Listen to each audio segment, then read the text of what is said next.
Welcome to the show, Gareth here. We have a very special guest this time around. This individual had a remarkable career. He started off in very humble circumstances and went on to lead one of the biggest data center companies in the world.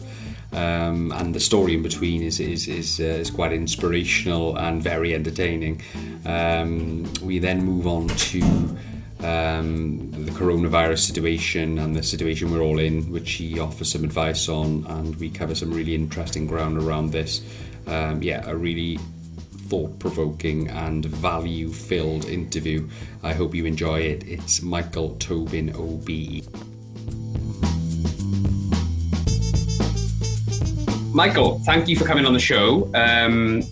Really pleased to get you on, really excited to talk to you. And you've got an amazing story to tell. I first came across yourself on another podcast that I listened to that you were a guest on, probably about a year ago. I obviously knew Telecity. I've done some recruitment for them in the past, back years ago. Have you? Gosh, excellent.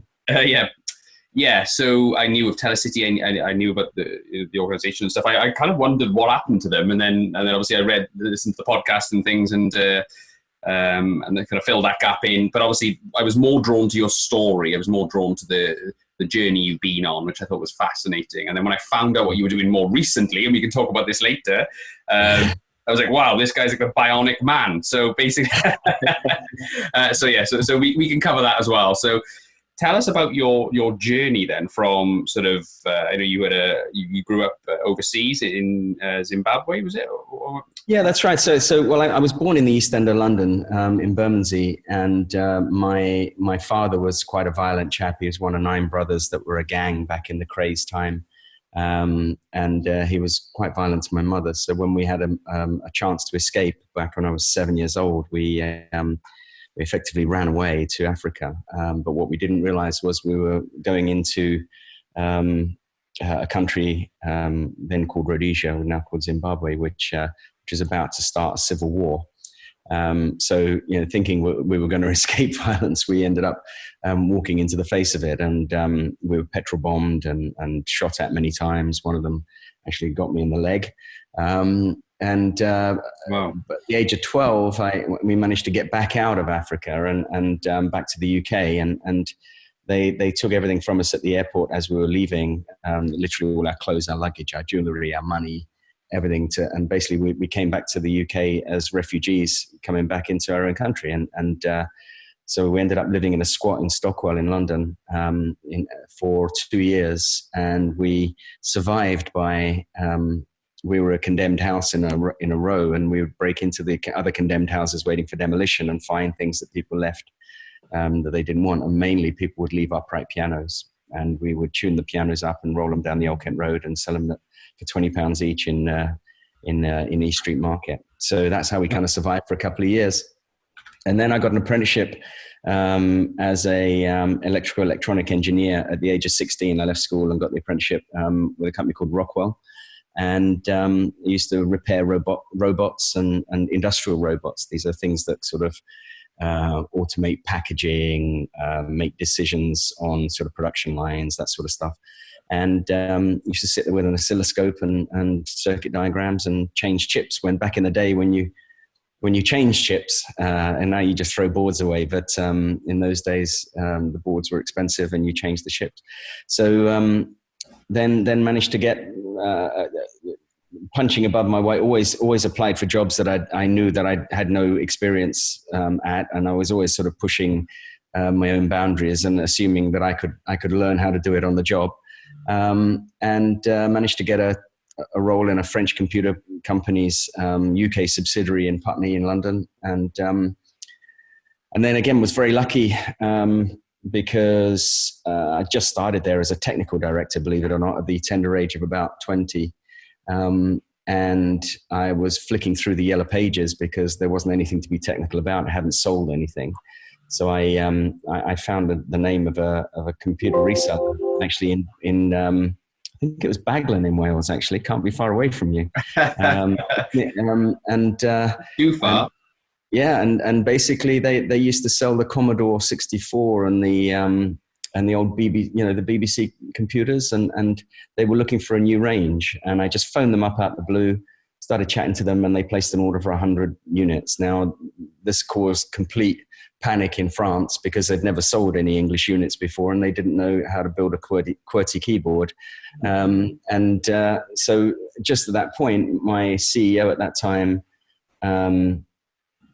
sadly had a heart attack. He survived, but he couldn't carry on working. And they said, well, rather than go through a recruiting process, why don't we get this guy who seems to be doing great things to be CEO? So at the tender age of 21, I became MD at the first instance. And of course, I made all the mistakes of trying to run a company with slamming the desk and screaming at people and all those sorts of things, which don't really work. But that was my fast learning curve. So how big is this company, Michael, that you obviously got to sort of the pinnacle of so quickly? How big was the operation? Oh, it was fairly small. I mean, it was only a few people when I joined, but because of the fact that we'd got that deal with a reseller, a distributor, and then I acquired another company very quickly that were in the space of CAD/CAM, because these computers weren't particularly cheap, but they were quite good. But trying to compete against, back in the day, the IBMs, the Compaqs, which obviously don't exist anymore, but those days it was very tough. So you had to have sort of themes. So we acquired a reseller of CAD/CAM solutions where the computer was simply an element in the overall solution, so that you could put people didn't care what the computer was in the middle of it. They wanted to buy the entire solution. So acquiring a sort of a systems integrator that did that was a way to get out of the sort of trap of nobody knowing who you are, and therefore you don't sell, and therefore nobody knows who you are, and therefore you don't sell. So this was a way to fix that, and it was very successful. And the French headquarters decided to bring me over to France and kind of asked me to do the same thing in other countries, other subsidiaries, even though I had no experience in anything outside the UK anyway, and I probably was doing more by luck than judgment. But and then the French company decided to go in different ways, and I said, okay, I'm going to stay in Paris, and got a job with a UK company that was looking for a business development person. Couldn't speak a word of French, but stayed there, and ended up staying 11 years in France, setting up businesses across Europe. Went to Copenhagen, where my eldest daughter was born. Turned around a managed service company there for a company called ICL, which was the old IBM of Britain, and then went to Frankfurt, where my son was born, and set up Fujitsu's e-business operations there. And back in sort of 2001, just after 9/11, 2002, I had a 3-year-old and a 1-week-old, and the dot-com bubble exploded on us. And I thought, well, I'll nip back to London and see if I can hunker down there and ride this out. And I didn't do my due diligence properly, and I joined a company called Redbus. And Redbus was a data center company that had listed on the stock exchange, raised £400 million, and promptly spent it. What I didn't know, because I didn't do my due diligence, was that it was burning. It had about £6 million in the bank. The market cap was £6 million. And it was burning 2.4 million a month. So I had about 2.5 months to try and save the company. And again, through a lot of luck, managed to get that done, took it private, relisted it in 2007 for 400 million. And then we sold it in 2015 to the global leader of data centers called Equinix for 3.6 billion. And so a good journey and a nice return on those 13 years. Well, you tell your story very seamlessly, Michael. You always tell it before, you know. Can I ask you the Redbus thing that turned into Telecity? I take it then, yeah. Yeah. So we merged when I took it private. We merged Redbus and Telecity together, which were the two kind of European data center operators, and we adopted the name Telecity because it was more synonymous with a data center company than Redbus was. So we then carried on as a combined entity as Telecity, and and the rest was great. I mean, the business went from strength to strength. But again, I tell you another sort of example of luck. I'd only been in the company a month, and as I mentioned, it was virtually bankrupt, and I tried to stop all the spend that I possibly could and reduce everything. But data centers are physical places where the internet lives, and that you can't easily just close it down. There's an operating cost and everything else. And one of the things I couldn't stop was the opening of our Prague facility. So I flew out there and opened the facility with the ambassador, the British ambassador to the Czech Republic. And all I could think about, and she was talking about this amazing, British company with technology and exports, and all I could think about was another £250,000 a month burn that this thing was going to create with no customers. And I remember taking off that night back to London, thinking this is just desperate. And it was a very, very dodgy ride. It was like really bumpy and everything. And when I landed back in London, I was looking at the news, and there were storms across Central Europe, and the Danube had burst its banks. Yeah. And it was this massive flood in Prague, and our data center became completely flooded. And so I got straight back on the plane and went straight back out and negotiated with the insurers. Our data center was insured for £50 million. And I said to them, give me 8 million now, today, we'll cut a deal and I'm out of here. So they loved it. They saved 40 odd million. I got 8 million, which gave me another 4 or 5 months of life to get new investors. And the reason that it was so successful was because it rained in Prague. So, when people say that, they don't have a lot of luck in their success, don't believe them. Yeah, that's incredible though. I mean, if it didn't rain that day in Prague, you might have gone. I'd be nowhere. Yeah. Yeah. Well, you never know. You might have had another stroke of luck somewhere else. But I mean, it might rain somewhere else instead. But the bottom line is that literally was the reason we were able not to go bankrupt at that time, because it rained. I've heard a version of this anecdote before. I think that you told somewhere else. But I mean, I was going to say, I think you also went on to say about a 90-10%, in terms of success in your career is 10% graft and 90% luck. Yeah, it is. It is. And you have to take risks on people. You've got to, so generally, I don't think I've ever employed anyone in my entire life that through their CV. Yeah.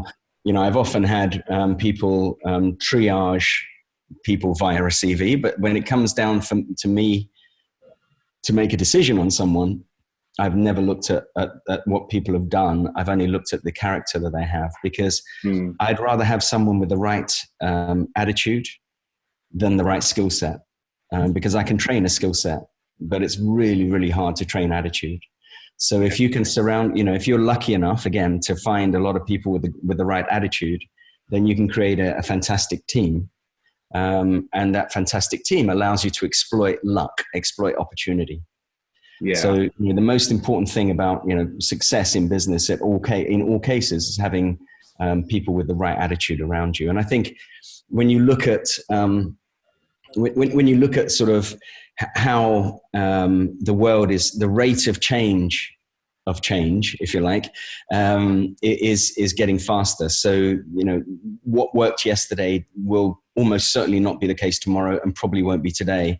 And so how do you, it's not necessarily being as good as you possibly can be at any given time. It's also being as adaptable as you can be at any given time, and taking advantage of scenario that come up. And I think that's what the identifying the luck, right? So you can be more lucky if you're able to flex and take advantage of opportunity. Yeah, absolutely. I think that's what it boils down to. Sorry, can you hear that? Yep.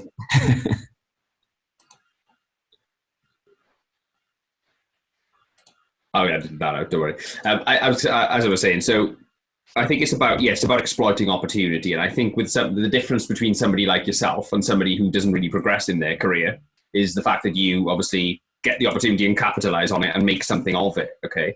Yeah. And I think a lot of people don't. They maybe opportunity falls into their lap and they just kind of don't really do anything about it. You know what I mean? I agree. And one of the main reasons that people don't, in my opinion, is fear, right? And I talk a lot about fear in my books, but fear is like this completely wasted emotion, right? Yeah. Because we don't fear the past and we don't fear the present because we're dealing in it, but we fear the future.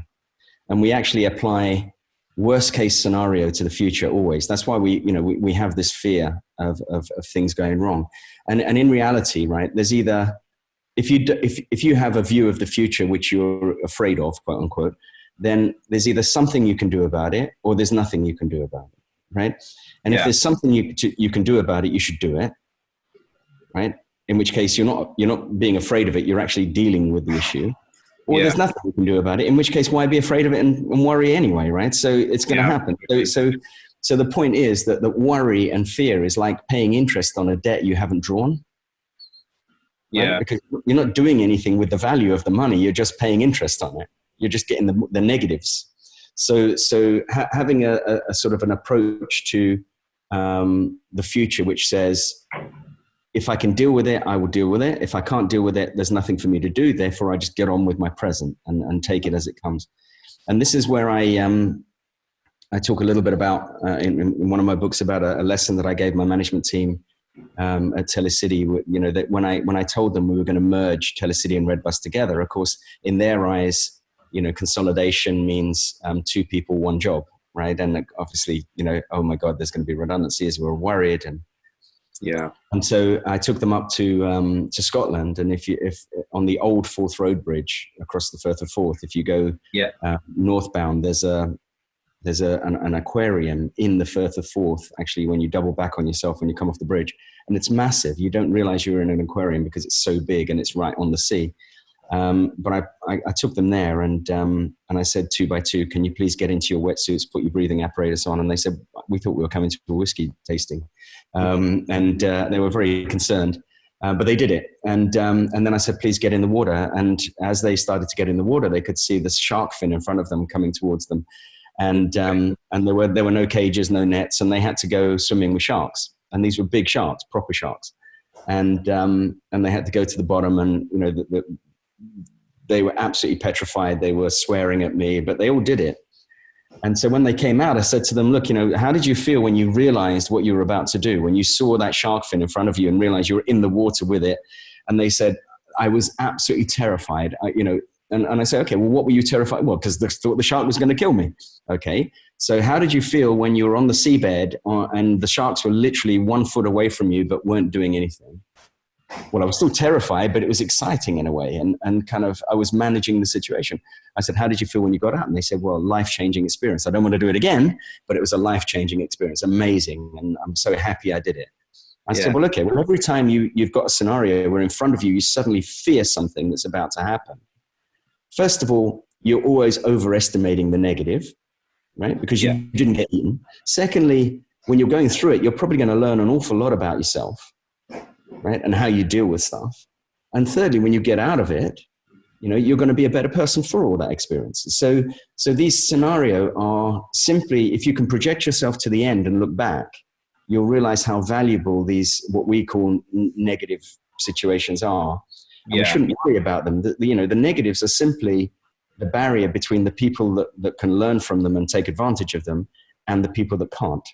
Yeah, absolutely. It seems to be that there's not that many people who are prepared to put themselves outside of their comfort zone in order to achieve a bigger goal, like a longer term goal. Do you see what I mean? Right. Absolutely. Yeah. I mean, if people like to be, they don't like to walk on what is described as groundless ground, right? So, it's kind of, when you have no foundation to believe something, and yet you believe it still, is when all things are possible, right? And it's not a faith thing; it's a belief in your spirit of determination or your belligerent attitude towards getting things done.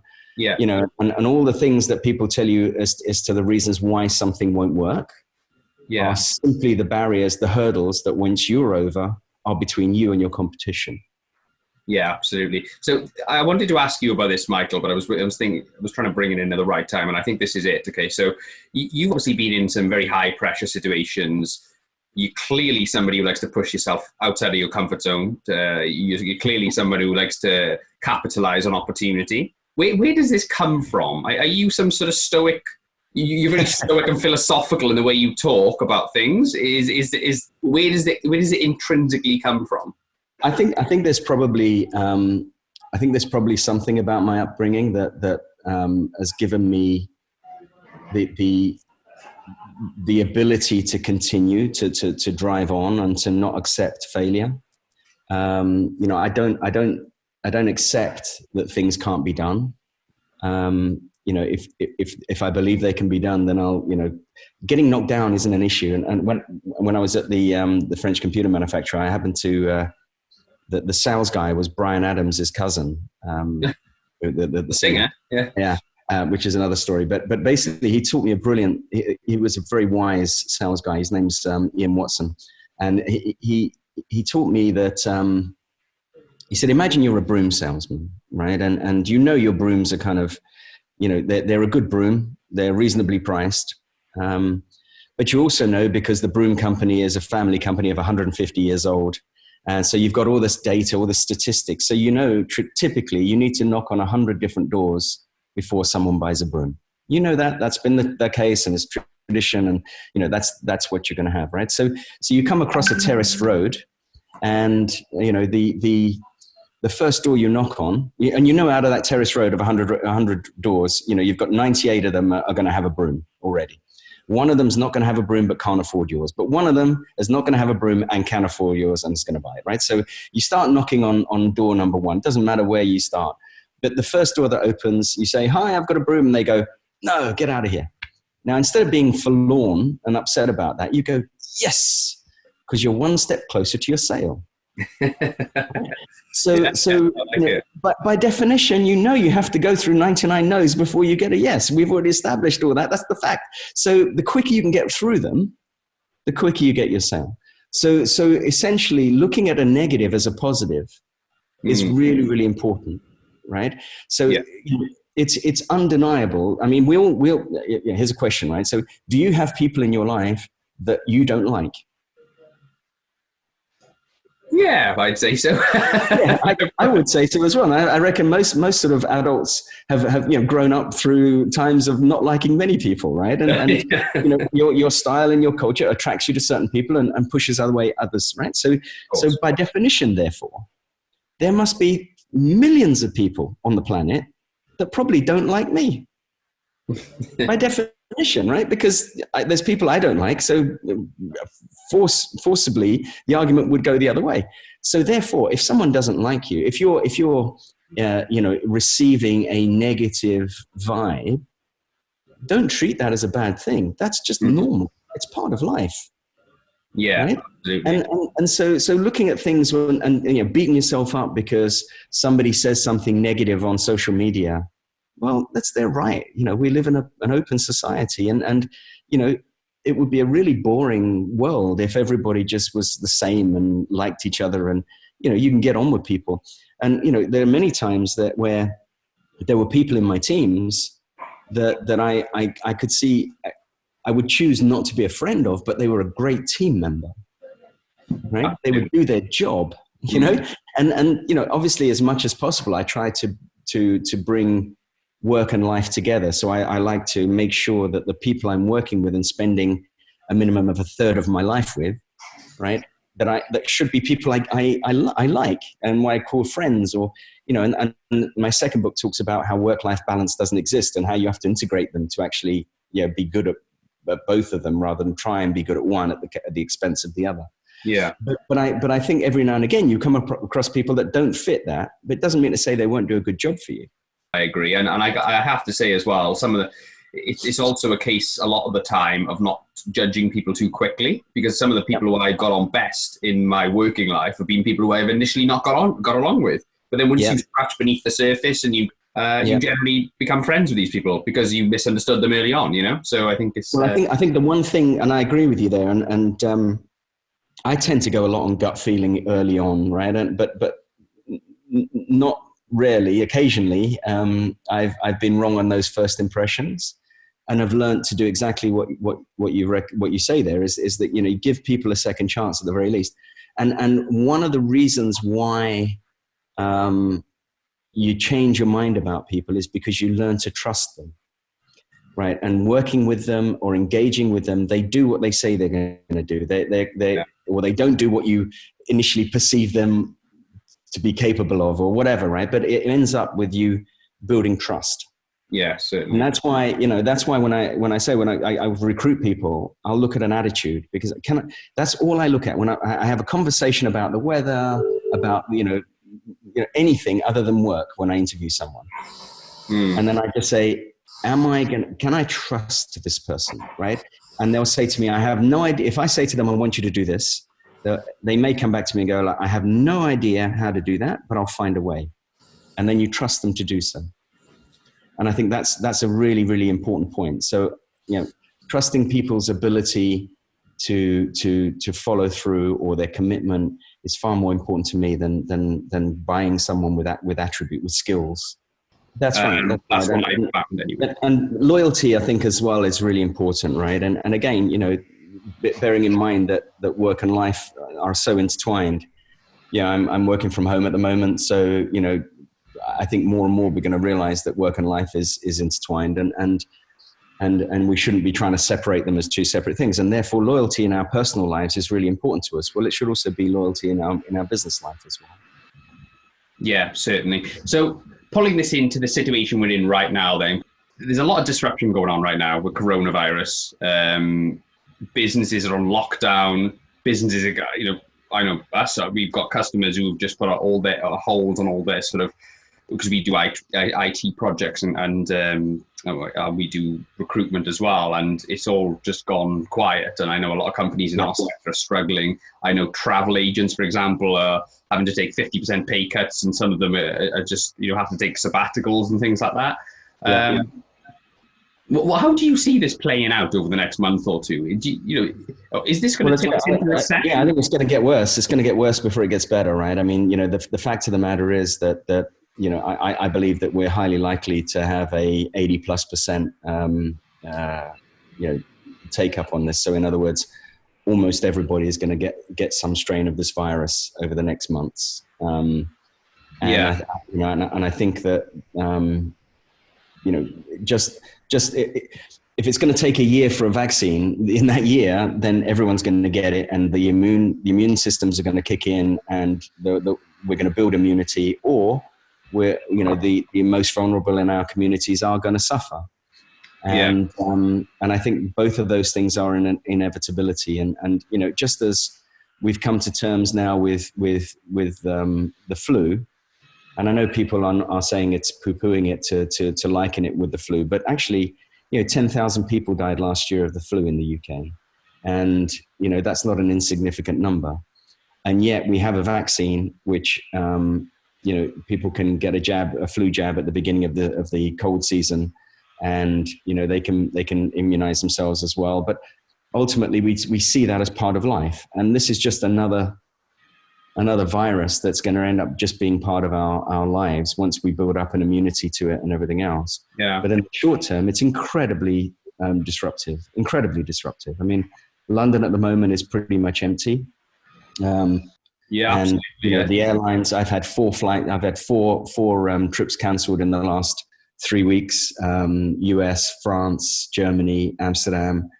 And for the foreseeable future, I don't see any change in that for the next 2-3 months at least. So these are massive impacts. And the government's just going to have to fund these businesses in some way that's never been done before. Yeah. They're going to, and just because it hasn't been done before doesn't mean to say that it can't be done now. They should have the courage to say, this is exceptional times. We will fix it in an exceptional way.